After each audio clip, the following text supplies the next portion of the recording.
Good morning, good morning, good morning mga katinders, Mami Teens 19. Thank God it's Saturday at parang nafe-feel ko na yung pagod, no? Kasi halos straight duty ako this week. Kahapon lang ako nag-half day kasi gumora ako sa pamilihan kasi ang dami ko ng wali na mga stocks like sigarilyo na Mighty kasi wala akong ahente sa Mighty, Winston at Camel. So pag naubusan ako, wala ako choice, kailangan kong pumunta sa aking suking wholesaler at doon namili na rin ng mga kulang sa store. So napapansin ko na, di ba, pag check ko talaga pag umaga ay first thing in the morning na ginagawa ko ay chine-check ko yung resibo para pag open ko ng tindahan ay alam ko na kung magkano yung aking dapat itinda, may kailangan ba akong i-adjust. Sobrang mahal ng bilihin ngayon mga katinders, kaya before ako mag-check ng mga pricing ay ayan, kape-kape muna tayo pag may time. So actually, kahapon ko pa to chine-check, tas ngayon check ko naman uli, ang dami talagang tumaas. Yung aking ZSO, bentahan ko lang ay 10 pesos ngayon, ay hindi na siya pwede sa 10 pesos. Kasi yung 10 pesos ay puhunan na lang yun. So magto 12 pesos na si Mami Teens.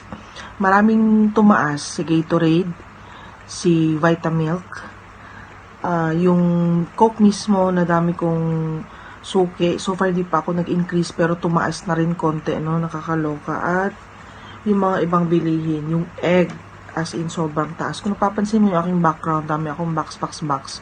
Kahapon namili rin ako ng mga sako kasi magja-general cleaning na naman ako dito sa kabilang room at dami kong check na baka pwede ko pang itinda, pwede ko pang igamit sa aming personal use. Kaya bukas ay magko-close ako Sunday naman at di na totally rest day, no?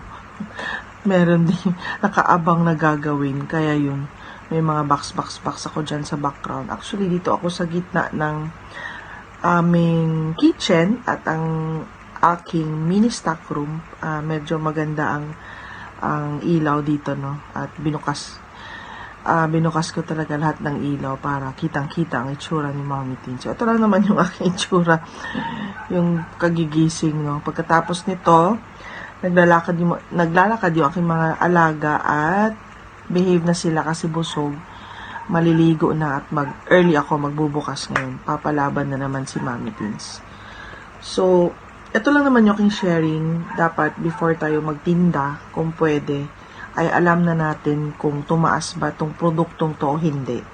Kasi mahirap yung bibilhin na ni customer. Pagkatapos doon ka pa yung parang nasa stress, na aligaga kung magkano bang presyo nito, ganun yung pa yung resibo, diba? Mas nakakatawa tayo tingnan. At minsan pag ganun yung ginagawa natin na last minute tayo na-check, ay nagkakamali tayo. Okay lang kung hindi tayo nalulugi, pero most of the time, pag natataranta tayo, ay luging-lugi tayo. Okay? Ito lang naman yung aking sharing for today at kape muna tayo para maging alive yung ating utak. Kumusta yung araw niyo mga katiner? Sana ay okay lang kayo kasi si Mami Teens ay okay na okay pa rin. Morning!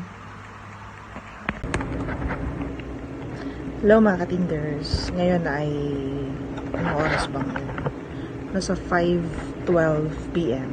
So lapit na ako magko-closing. Sa mga viewers ko talaga ay nagko-close ako ng 7. Minsan nga 6:30 close na ako. Lalong-lalo na pag Saturday, no?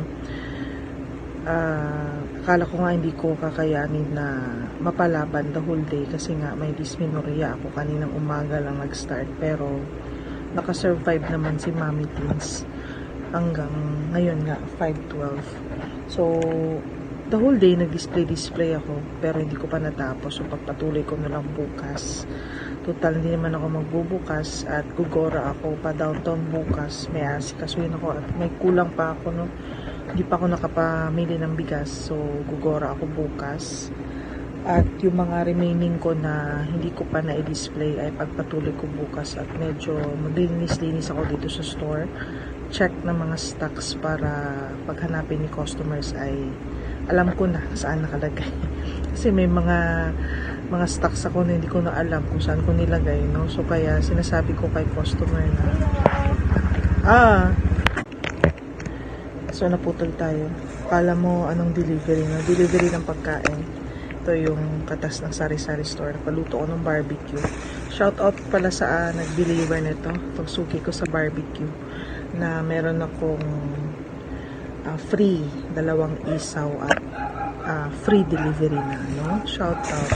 Dito na lang siya ni-mention basta alam niya yun kung napanood niya. So anyways, ang isi-share ko sa inyo ay strategy ni Mami Teens dito sa tindahan. Kasi kanina naging busy ako at dahil sa mga strategies ko ay tinatangkilik ng aking mga customers yung aking mga pinagkagagawa. Ano ba yung ginawa ng title? Wait lang, check ko. Ang title ay yung mga extra na ginagawa ko para sa mga customers. Ano pa yung extra? Sumasayaw ba ako? Sumasayaw ko si Mami Teens. So, only here lang, dito ko ngayon share ko ano yung mga extra na pinagkagagawa ko. Like for example, yung aking soft drinks ay mura ako sa ibang tindahan.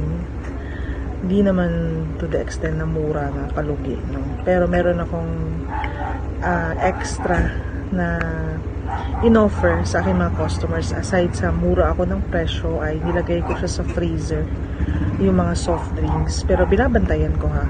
Kasi baka puputok, diba? So, pag order ni customer ay super lamig. Yun yung extra ko na ginagawa dito sa tindahan na no need na mag-ice si customer. Kasi diba may customer tayo na bibili ng soft drinks at bibili ng ice kasi hindi sila satisfied sa lamig. Or sa lamig ng lamig ng Coke mo. Kasi may customer nagsabi na sa kabilang tindahan para lang daw nilagay lang sa likod ng aircon. Yung sa akin daw super lamig. Kahit itong ref ng mama ko ay medyo matagal na 1999 pa pero lumalaban at sobrang lamig. No need ko na i-freeze. Basta satisfied talaga yung pag-iinom ka. So, yun yung first ko. Meron akong nilalagay ko sa freezer yung mga tubig, mineral water ko, yung mga mismo nilalagay ko sa freezer. Pero nasa-stock din ako dito sa ref ng mama ko. Just in case, kaka-open ko lang, wala pang laman tong freezer na pinapalamig ko ay meron ako maibigay na malamig. So, yung aking pangalawa na ino-offer sa aking mga customers ay yung presyuhan ko. Alam mo yung mahilig ako, minaminus ko siya ng piso or dos sa makakaya lang. Pero pag hindi kaya ay hindi ko pinipilit, no? Baka malugi ako. Like for example, SRP. 9 ng SRP. Mahilig ako pag 9 yung SRP, yung tinitinda ko ay 8. So, ganun yung, hindi lahat. Pinipili ko lang, usually yung mga nasa fast-moving items. Pag mga ganun na senaryo, nagmaminus ako ng piso, nagle-less ako ng piso or dos, usually ina-avail ko siya ng meron akong pa-free na 10 plus 1, 10 plus 2. Naghahanap ako kung sa mga grocery stores, wholesaler, memorize ko mga katinders kung saan or alin dun sa mga wholesaler na binibilhan ko ng maraming pa-free para makales ako ng piso. So, yun yung isa sa aking strategy. At ayan, balik tayo. Paputol-putol mga katinders. Yung ina-avail ko talaga, mahilig ako sa mga free delivery. So, usually, sa mga kinukuhanan ko na nagdi-deliver sa akin, ay binibigay na sa akin ng free delivery. Kahit nga sa ulam yung ulam namin dito, ina-avail na minsan na free delivery na kasi naging suki na halos everyday na ako bumibili. Bultuhan pa. So, parang advantage yun sa kanila kasi malapit lang yung location ko sa in-orderan ko sa kanila. Dito lang sa subdivision. So, kaya nakukuha ko ng free delivery. So, doon na ako nag-a-adjust sa price talaga. Hindi na ako nag-a-adapt ng pamasahe. So, yun lang naman yung aking sharing mga katinders. Okay?